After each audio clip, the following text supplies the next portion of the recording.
class. My name is Mackenzie. My name is Krista. And my name is Gabbie.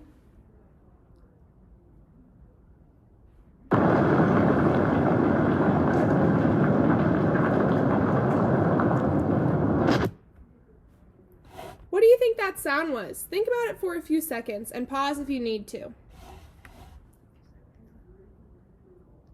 If you guessed a volcano, you would be right. Today, we are going to talk about how we feel when our words are important and they cannot be heard. So, if it makes you feel like you are erupting like a volcano. We're going to read the book, My Mouth is a Volcano by Julia Cook. My Mouth is a Volcano by Julia Cook. My name is Lewis. People say I erupt a lot. I don't think I do. I have a lot to say, and my words are very important to me. When other people talk, words just pop into my head. Then they slide down onto my tongue. My tummy starts to rumble, and it starts to grumble. My words begin to wiggle, and then they do the jiggle. My tongue pushes all of my important words up against my teeth, and then I erupt. Hey, guess what, you guys? Words just explode out of my mouth. My mouth is a volcano.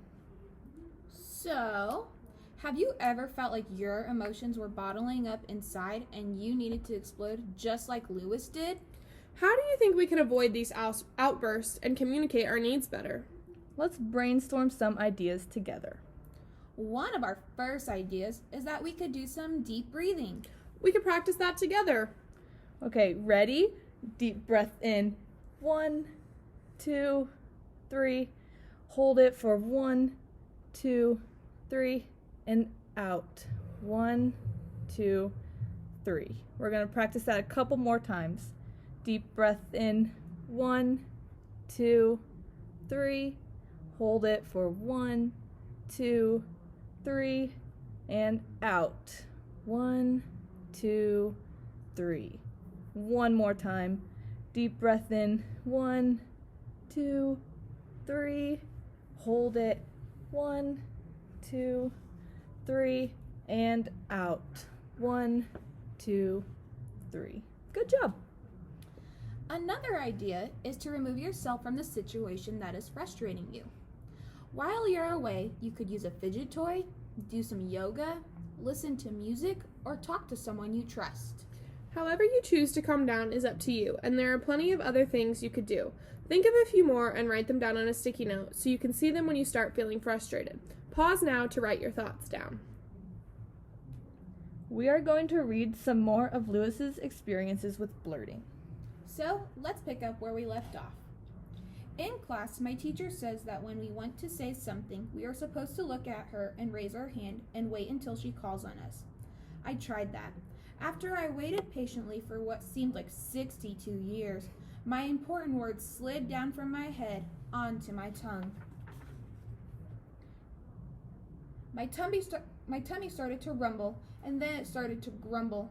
My words began to wiggle, and they did the jiggle. My tongue pushed all my important words into my teeth, and my volcano erupted. Teacher, I think we should have recess all day. I'm hungry too. Can we go to lunch now? My teacher was less than pleased.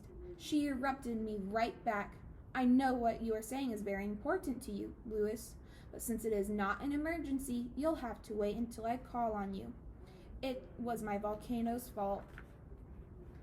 At daycare, we were sitting right on the rug listening to Miss Polly read us a story about planting trees.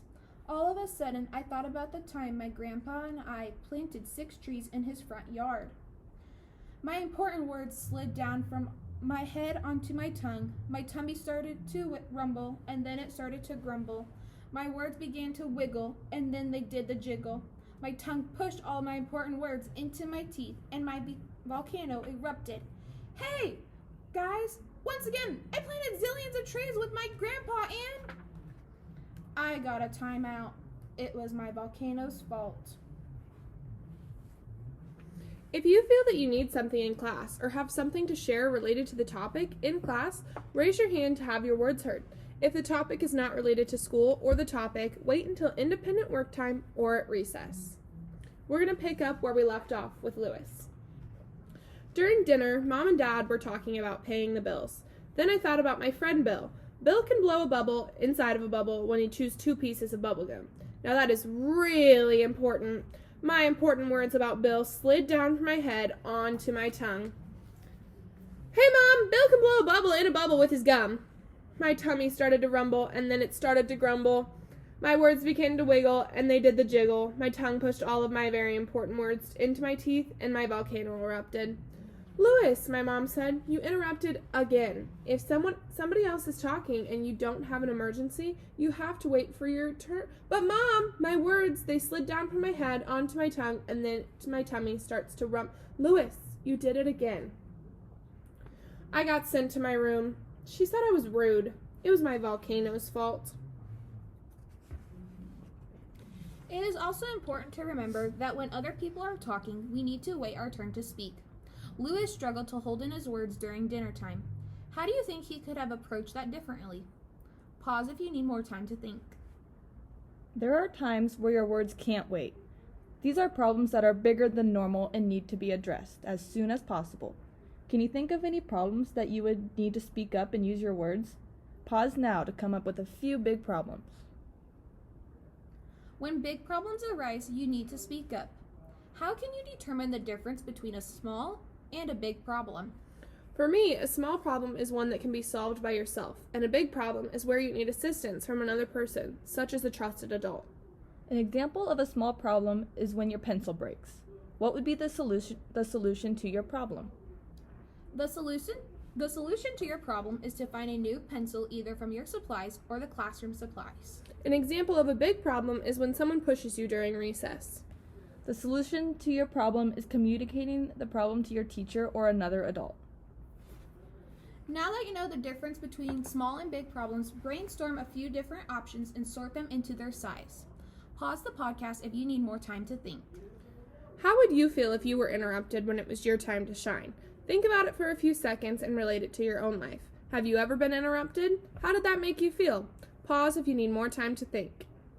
Let's see how it made Louis feel when he was interrupted. The next day at school was my very important day. I had been waiting for about 126 weeks to be the student star of my class. This was my special moment. I got to share a poster with my class that had pictures of all my favorite things. I stood up in front of my class and began to tell about the time I went fishing.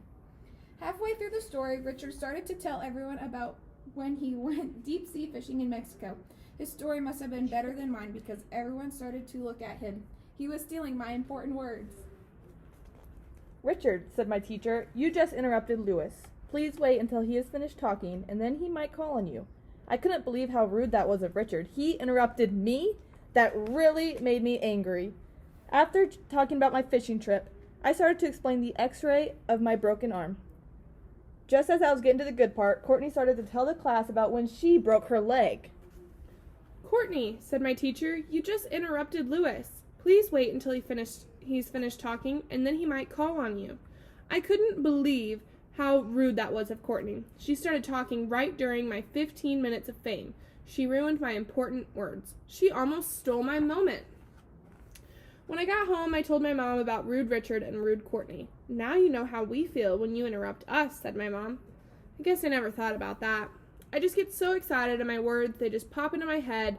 Then they slide down onto my tongue, my tummy starts to rumble, and then it starts to grumble. My words begin to wiggle, then they do the jiggle, then my tongue pushes off all of my important words up against my teeth, and I erupt. Words just explode right out of my mouth. My mouth is a volcano. Maybe Richard and Courtney have volcanoes in their mouths too, my mom replied. I guess I never thought about that. Well, son, the next time your important words are pushed into your teeth by your tongue, bite down hard and don't let them out. Then take a deep breath, push your words out through your nose. Then when it is your turn to talk, take a deep breath and breathe them back into your mouth. Will that work? I asked. Only if you make it work, said my mom.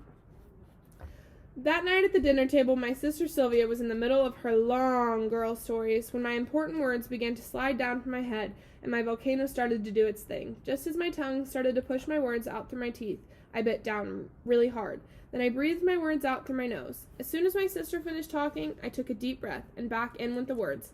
I was amazed that they just had hung around outside my mouth and didn't float away. Then I told my story, and nobody got mad at me for erupting.